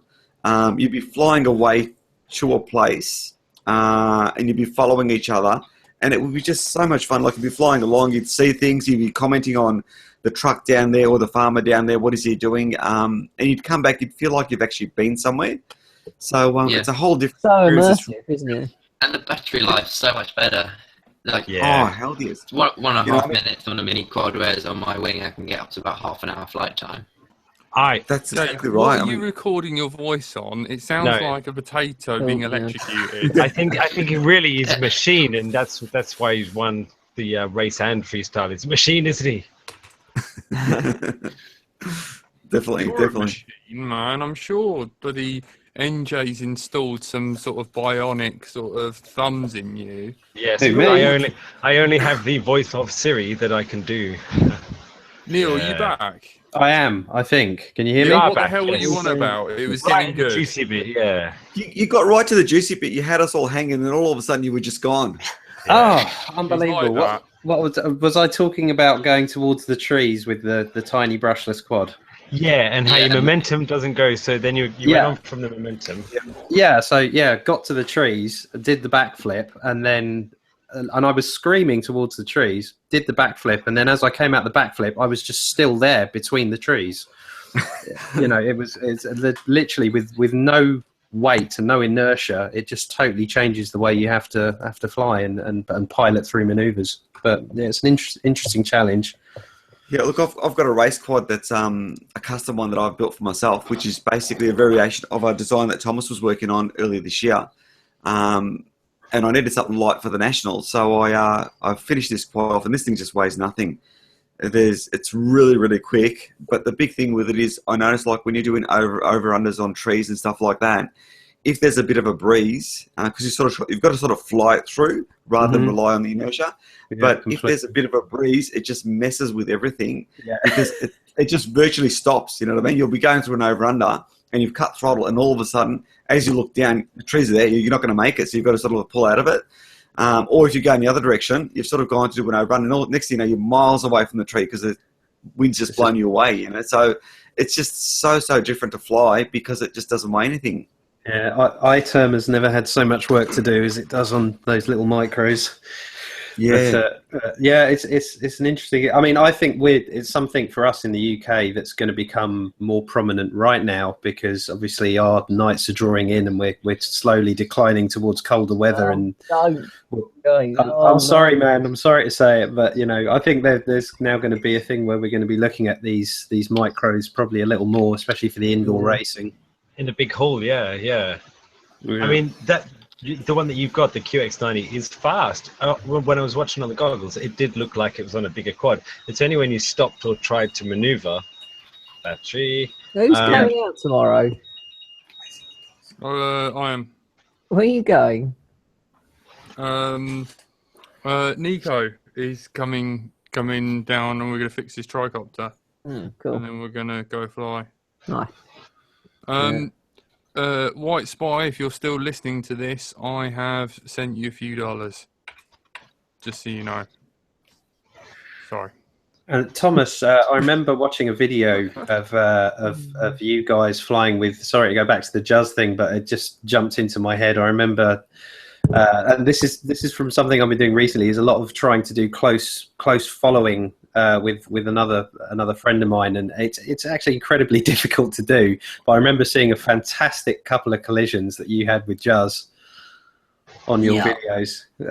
Our aircraft are like magnetically connected. Like even if we try to avoid a collision and like pick separate flight paths, our aircraft still manage to somehow connect. Well, you had the brainwave at the last meetup with him. Thomas goes, "Oh, they're this big Zen tower," and Thomas goes, "If I go underneath and you go..." Hang on, Zen tower. It's like a two-stage, almost like a cube.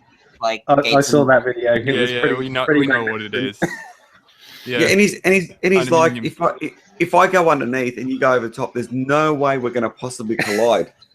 And I'm thinking, typical in the famous words, you know what I mean? And I think Thomas was a bit slower coming through. Jazz was quicker, but Jazz decided to do a roll as he went through. So as he did his roll, he dropped altitude to Thomas's level, and they've gone smack straight into each other. Both of them pancake motors, and they're just like magnets, aren't you? Yeah. But it did make for some epic footage, so that's the main thing. You got the footage. Yeah, and that meetup we had with him, we got the 240 FPS slow-mo of that crash. That was just absolutely... I happened to be at the right place at the right time, and the three quads have come through the gate, and Juzz is overtaken the first guy, which was Gary B, and then gone to overtake Thomas, and in the middle of the gate, they've hit each other, and I happened to be at the right place with the iPhone and caught it all at 240 FPS. That's probably the most spectacular crash I've ever caught on video. Yeah. Actually, we've got another one, haven't we? Do we? We've got another one with me and you in a race, but I haven't uploaded that one. Really? I haven't seen that one. Who's the best pilot? Gosh, I'd love to say myself, but I haven't got a hope in hell it gets in. The irony is, right, like we flew with a mate. I don't know whether you guys know Snake FPV or not, but he's a local guy over here, and we flew with him only a few days ago, and his comment was that I've actually improved out of sight. Like, he's just blown away by how much I've improved since the last time he probably flew with us 3 or 4 months ago. and he just couldn't believe how much I've improved, which I have, admittedly. So I have actually improved quite significantly, but the gap between me and Thomas has actually increased. He's still much better again than what we were. You would think at some stage he would actually slow down in his progression, but he hasn't. It's the age of the beast, isn't it, mate?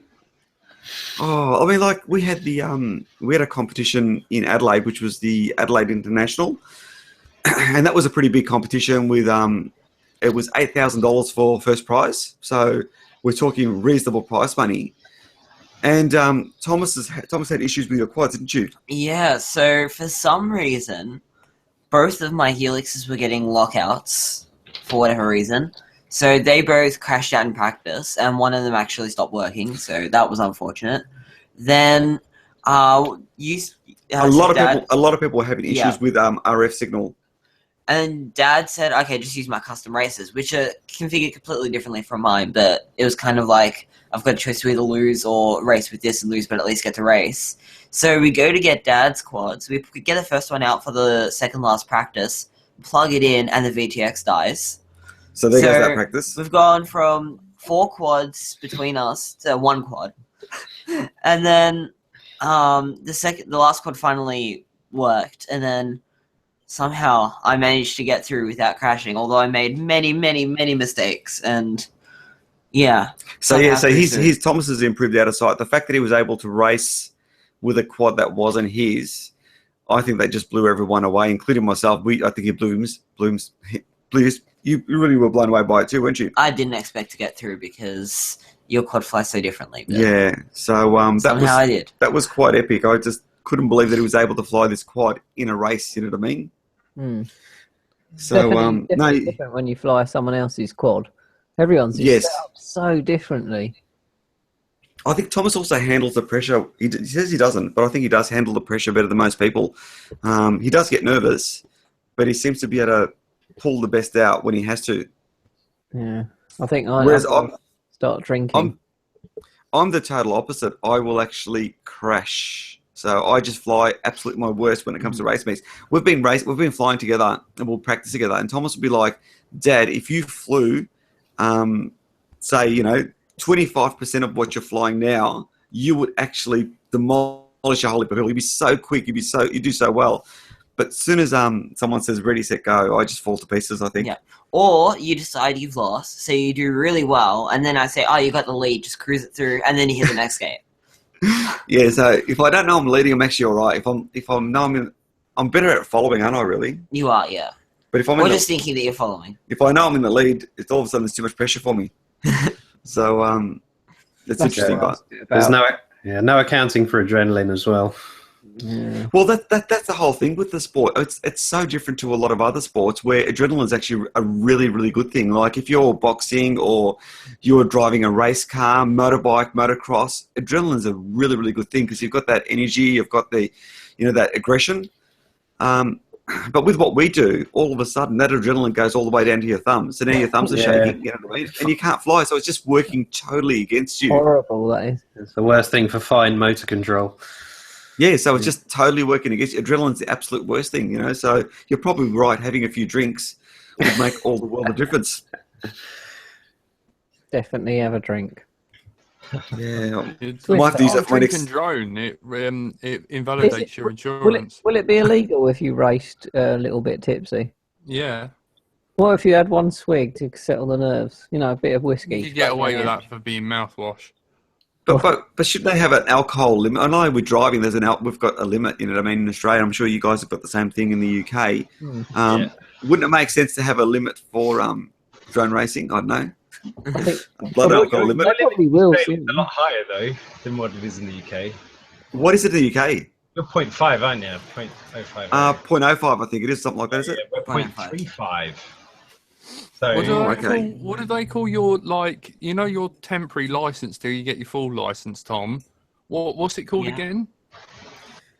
It's called P-plate. Probationary license. Yeah, that's right.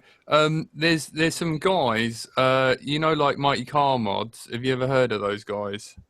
I've They're heard of Australian. them. I've only watched like one of their videos, I think, though. Ever. Yeah, there's the teenage version of those with a couple of teenagers, and they found a loophole for being able to have a turbo and have your P plates, and you fill in this special form, and then you can have a turbo in your car. It's got to be under a certain litre or something. So if you want to, I'm so sorry. Like I'm really I shouldn't encourage him, but it's all about the choo-choo noises, not the flop noise, because that's. He was supposed to be looking at cars to see what car, because he's going to be at 18. They can obviously get their license in Australia. Yeah. So next year he'll be able to actually get a car. So he's looking at what cars he wants to buy, and somehow he started sidetracking. And what were you looking at?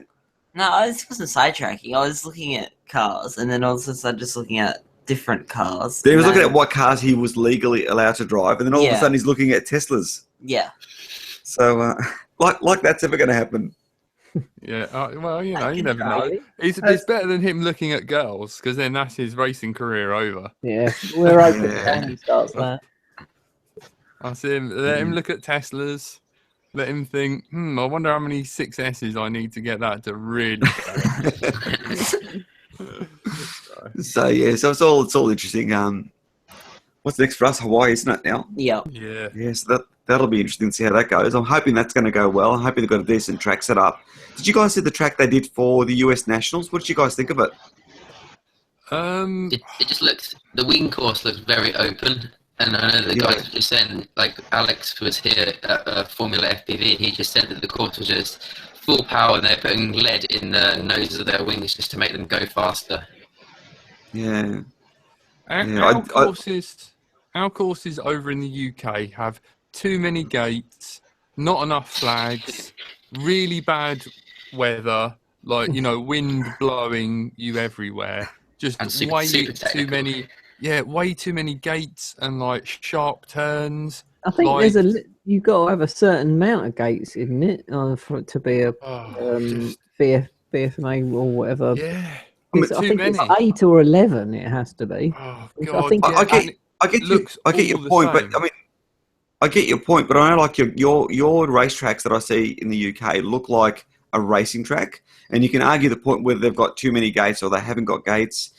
Or they've got too many flags or not enough flags. But I was looking at the US Drone Nationals, their racetrack they had there.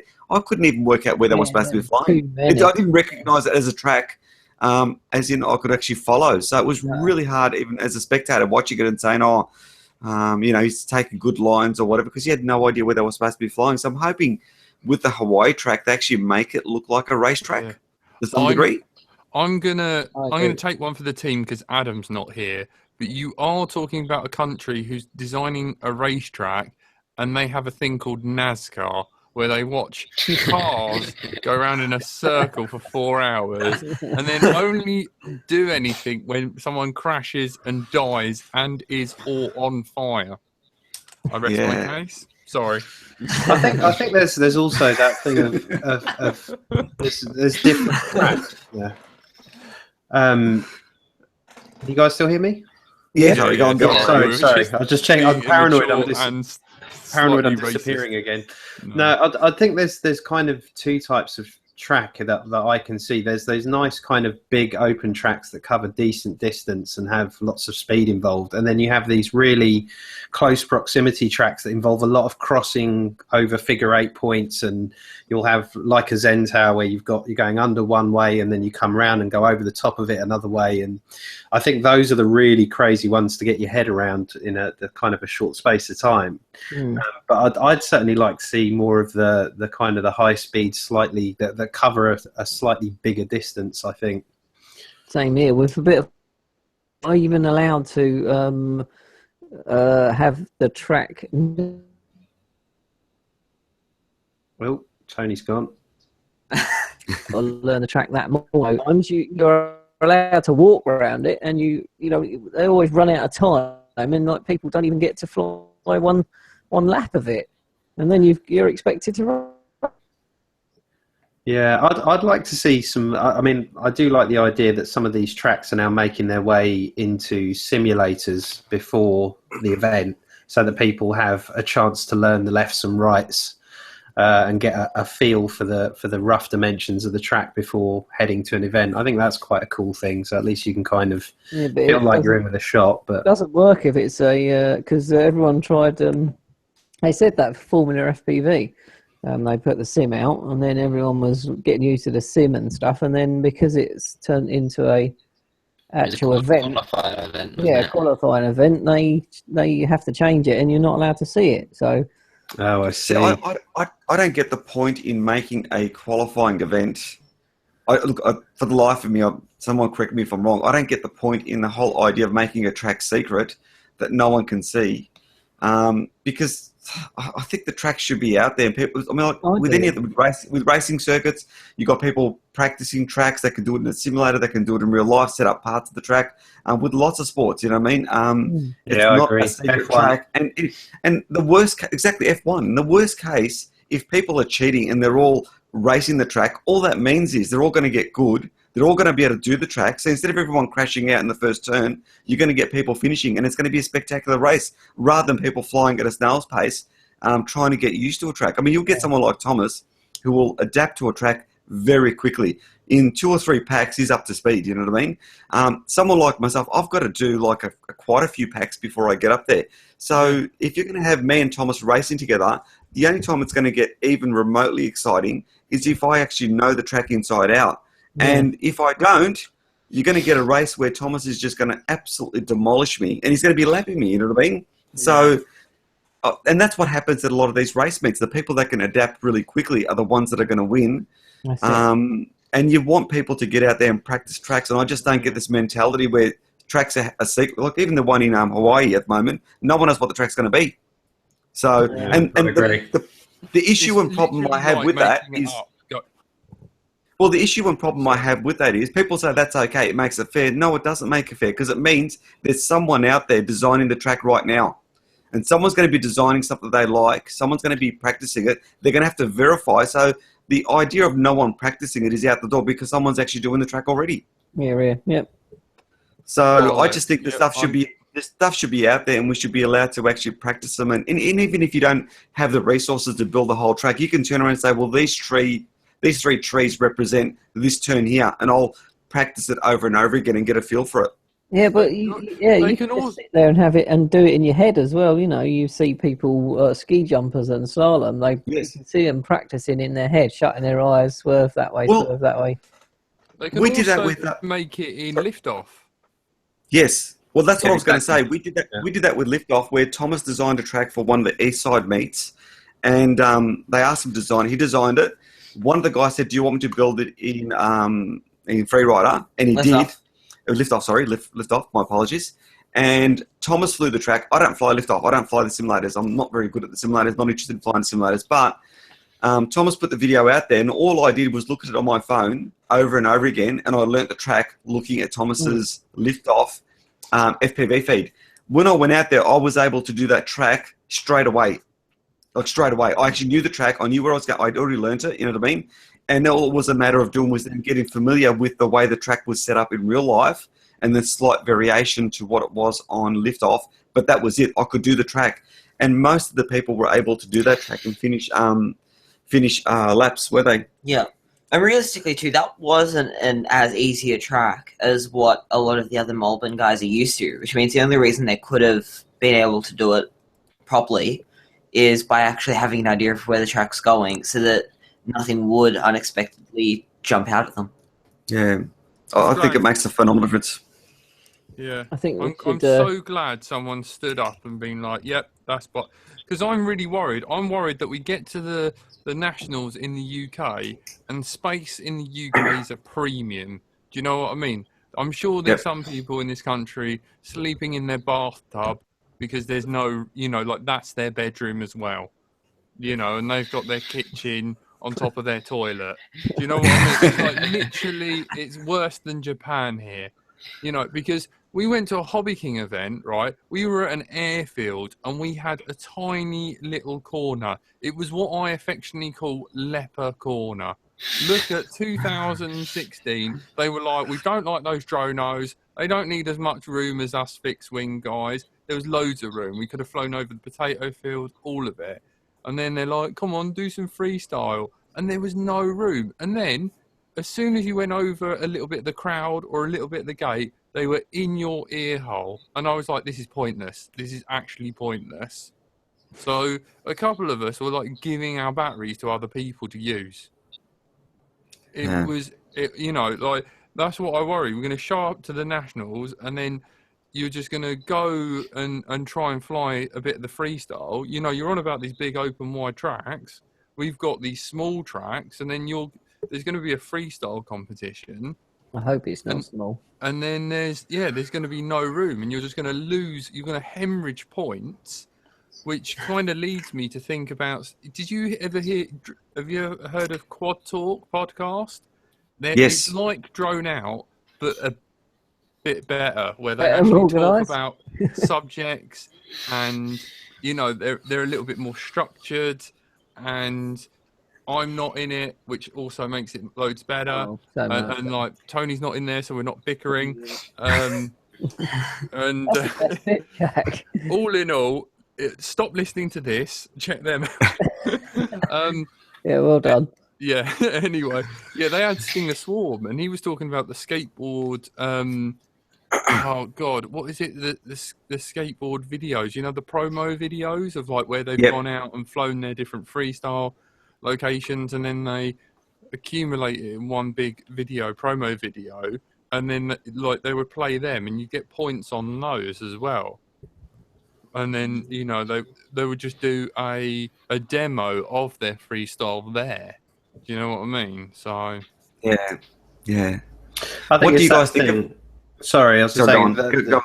just quickly. It's another case of just so much of this is still in its utter infancy, and you know these things will get better on the same exponential curve that everything else is getting better. So you know, I think lessons are being learned with every event, and hopefully we'll see these improvements implemented. But like freestyle is this like, you know, sort of redheaded stepchild. Do you know what I mean? It is left out in the cold. Do you guys feel that? Look, it's the same in Australia, exactly the same, where freestyle is like an afterthought. It's never cold in Australia. You're liars. Why are we talking to you? Sorry. Jack, you need to step up your game then, and you need to be the guy who changes it. I've whinged. Do you know what it's like phoning up Thomas Greer and whinging at him? It is like that guy hates me. He literally answers me with. Well, he's Scottish. He hates everyone. Yeah, true. Yeah, didn't we build a wall to keep him out? Exactly.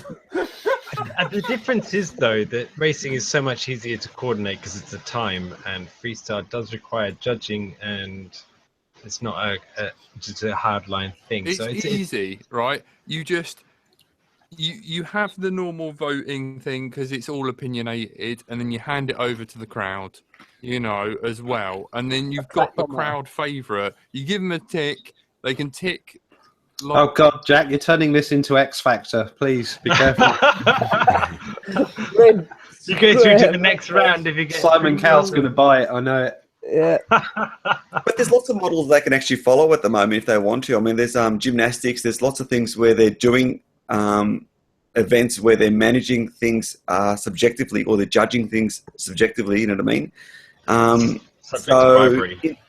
In that way, I think there are ways around it to try and actually improve upon it. You know what I mean? But I don't think they're still putting enough thought into how freestyle is actually done, and that's where you have a lot of issues about people complaining about who won this and who won that. You know what I mean? Whether they were worthy of it. I think we had it with Chad Final Glide, where some people were saying, "Oh, he shouldn't have won the nationals." You know what I mean? The US nationals, and some people thought he was fantastic, and I think that's because no one knows how it's judged and what's it based on, and what the requirements are and what you're trying to achieve. It's not clearly defined like it is with racing. Racing is the first person over the line that hits all the gates and, you know what I mean, gets through everything. Yeah. So I think once they do that, that'll actually make a big difference. And it's a shame that they're not doing that with acro and putting more thought into it, because I think acro is really fantastic to watch. I really quite like it. So That's what I like to see more. You're of. right. It does need. It is a tricky one to define. But as you say, there are things where you can have creativity, technique. You can break aspects of it down. But how do you actually? For instance, the one thing that's talked about an awful lot, but it's very difficult to define, is the word flow, because we hear that thrown around a lot. And but you just know when you see it, right? So it's. I mean, again, the art form aspects are tricky to be concise about, I guess. I think, but if they put a little bit of thought into it, I think you can do it, because even flow, you can actually manage that. I mean, you can define what an actual. I mean, we do that with Taekwondo, where we compete in patterns and stuff like that, where they clearly defined what a punch should look like. You know what I mean? Mm-hmm. But you've still got that creativity aspect of it, but you can still define what you're actually after, and you could do that with the acro too, where you could. I mean, even with a lot of the tricks you do, if you're gonna judge someone on technicality, you need to define how that's going to be judged. Is it going to be judged on doing a flip or a roll 300 meters up in the air, or is it down low?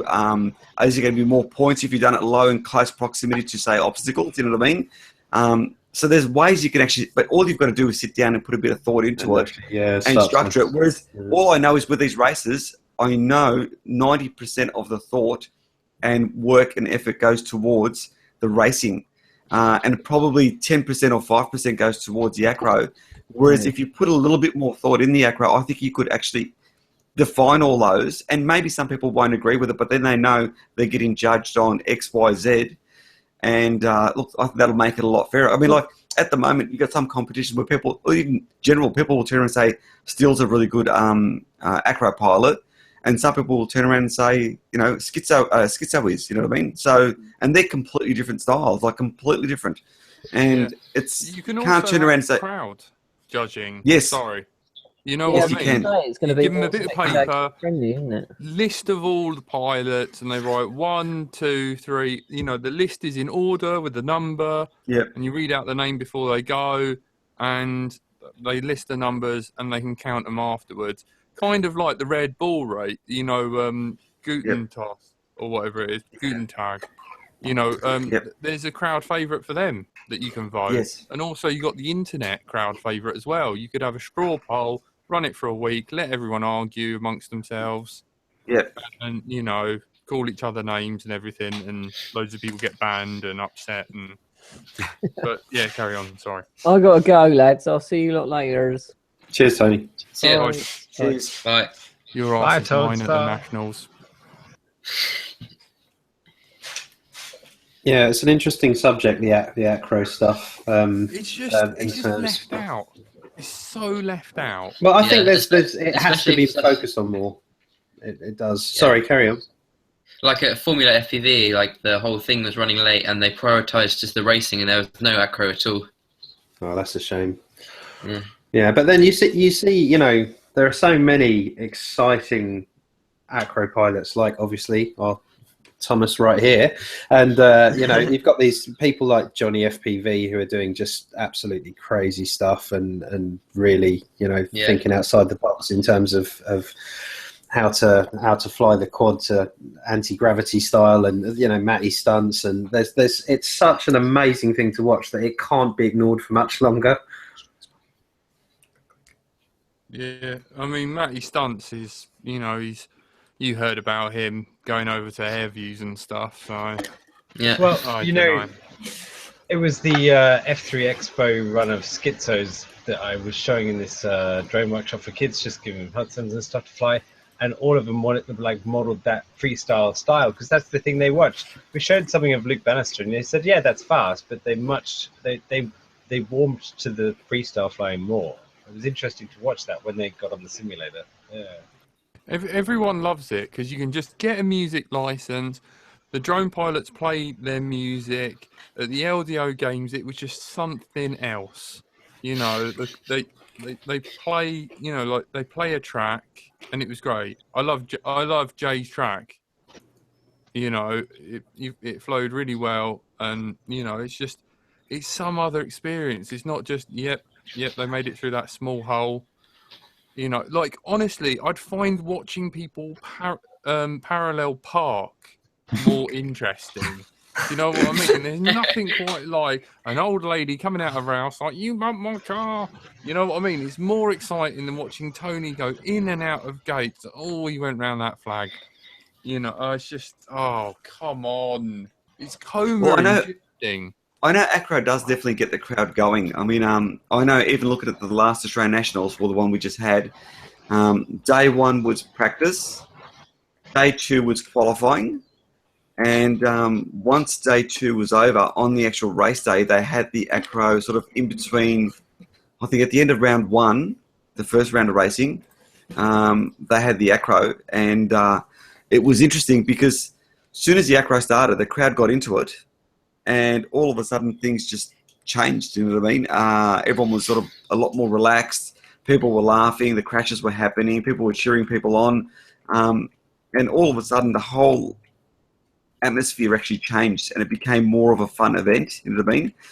And I think the Acro did that, and it's a shame that we're not, you know, encouraging that more. I think Acro should be a bigger part of the events, because look, let's face it, when we go out to fly, when people come out for a social fly with us, which is what most of us do, we don't go racing gates, you know what I mean? We'll actually go flying around trees and doing over-unders and, you know, inverted. That's very true. Yeah. You know, and that's what the sport's all about. Yeah, totally. And the Acros are just loads more relaxed as well, because it's like, oh yeah, nice, you did that nice and smoothly, so I'm going to try and do that. Whereas with the racing, it's just sometimes just gets too competitive and everyone's just having a go at each other, like, oh, you knocked me up there. Like, it's just a bit of fun.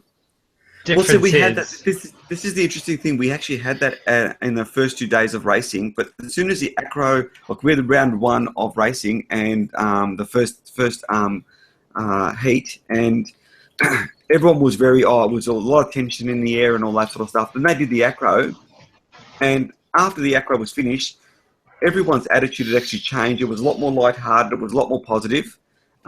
Things have just changed significantly. So it does definitely change the mindset of everyone. I think freestyle flyers lose more quads in trees than race flyers. Yeah. It's quite positive for racing. One difference I totally notice is that at a race, the race finishes, no one claps, right? After a freestyle run, even their competitors are clapping for the other person. That's exactly right. Exactly right. And everyone's cheering everyone. When someone goes down, everyone so wants that quad to get up in the air again. And as soon as the quad does, everyone's cheering again when they realise the quad's still good to go. You know what I mean? It can still continue with his Acro. So you definitely get that. It's a different mindset, I think it is. Totally. You know, but no.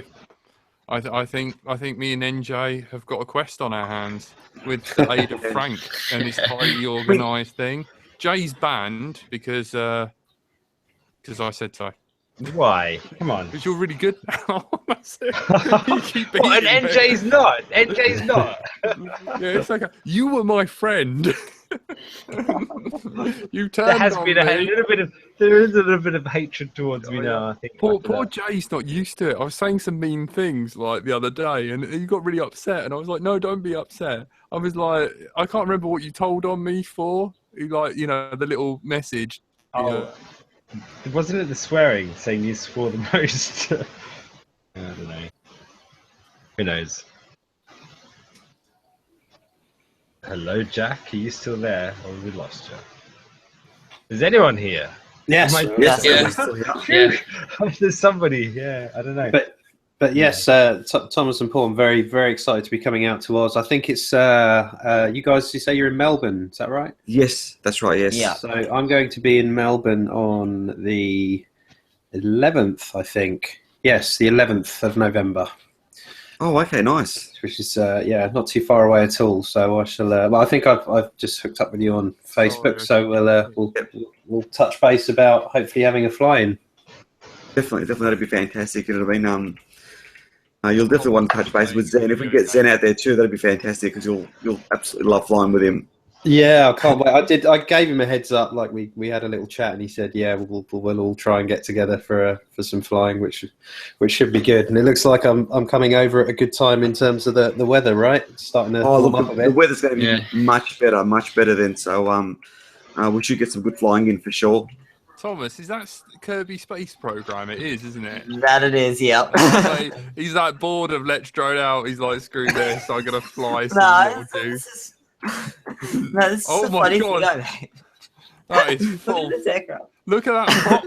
Look at that prop hang. Oh my God, this is a full 3D pilot right here.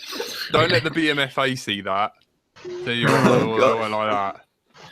Thomas is into his gaming big time. He just loves it. You know what I mean? So It shows. it's quite funny because Oh no! Oh, he's ruined everything. He's just distracted Let's Drone Out with video games. We're screwed. Jay, I'm so sorry for being mean to you. No, I Jack, was just joking. you know, when I first met you, you did say a few things that I tell everyone what you said at the barbecue. Go on. I was like, what is it, veggie scum? Yeah, I mean, it wasn't even me you were talking about. I think it was more tone, but Yeah. I've known your vicious tongue for a while. Yeah, I know. I was like, yep. I bought some veggie burgers for you, veggie scum, like out of my money. And I thought, what? I know it's a really sort of weird contradiction, oxymoron, isn't it? Right, like be mean to you, but I have brought something to accommodate you to feel welcome. Yeah. As long as you ignore everything outside of my mouth, I'm generally all right. Right, so shall we call it there? The 2-hour mark, guys. I think I'm we're good. Sorry. Yeah. We've stolen precious sleep that you'll never get back. Yeah. Thanks. It's been wonderful. thank you very much for having us on. Yes, thank you. It was a lot. I was panicking about it actually. No, don't be silly. You've just- got and this friends is- here. Turned into a casual chat, which works really, really well. Yeah. When are you going to come over to the UK?